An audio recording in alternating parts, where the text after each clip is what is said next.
okay? If you come to my farm, some of you folks have been to my farm, it's not the Taj Mahal, is it? But it's a working farm, okay? I have my warehouse, which my wife calls my junk pile, okay? If it's a true homestead, I promise you, you got that stuff, okay? Because I'm really big in repurposing, using things over again. That's what the homesteading on a budget is all about. And if you're going to truly homestead, you're going to have to do it on a budget, okay? That's the way it is if you're going to make a living. Now, if you're going to have a hobby and you're going to work a job and supplement your hobby like golf, then that's a different story. But if you're going to truly homestead, you're going to have to do that on a budget because things are expensive today. Here's your main meat breeds. Boar, that's what most everybody knows, okay? Kiko, the Tennessee meat goat, the true Tennessee meat goat. You don't see a lot of them, but that's it. The Tex-Master, which is a composite, the Spanish Savannah. Those are going to be your main meat breeds. And this is what a lot of people start with. Therapy goats.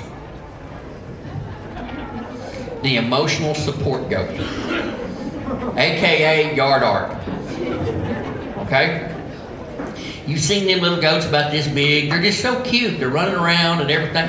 You know, and I understand. And don't get me wrong. I mean, we laugh about that, but you know what? A therapy goat, for a lot of people, makes a big difference. Okay? So there is a place for that. But don't raise yard art thinking you're gonna be in the meat business. Okay? It's just not gonna work because there's just not enough there. Okay? But if you're doing that for that occasion, I had some folks contact me, wanted me to provide goats for yoga. And I'm going, do you know how big my goats are? My goats are probably going to be bigger than some of the women doing yoga.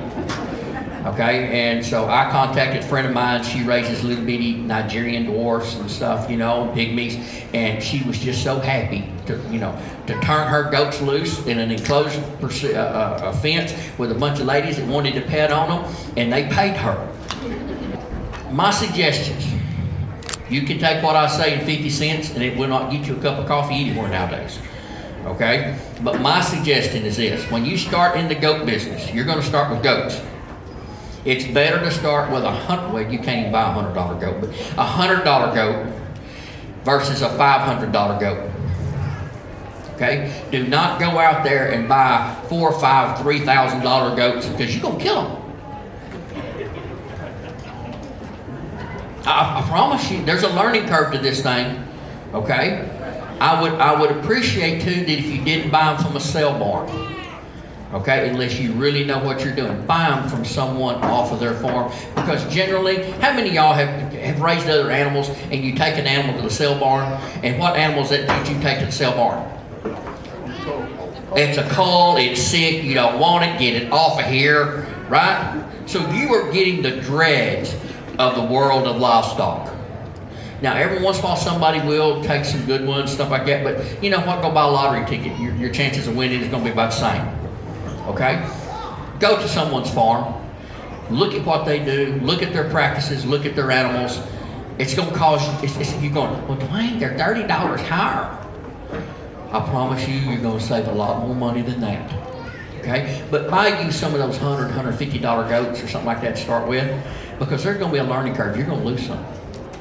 Okay? I promise you, you're going to do that.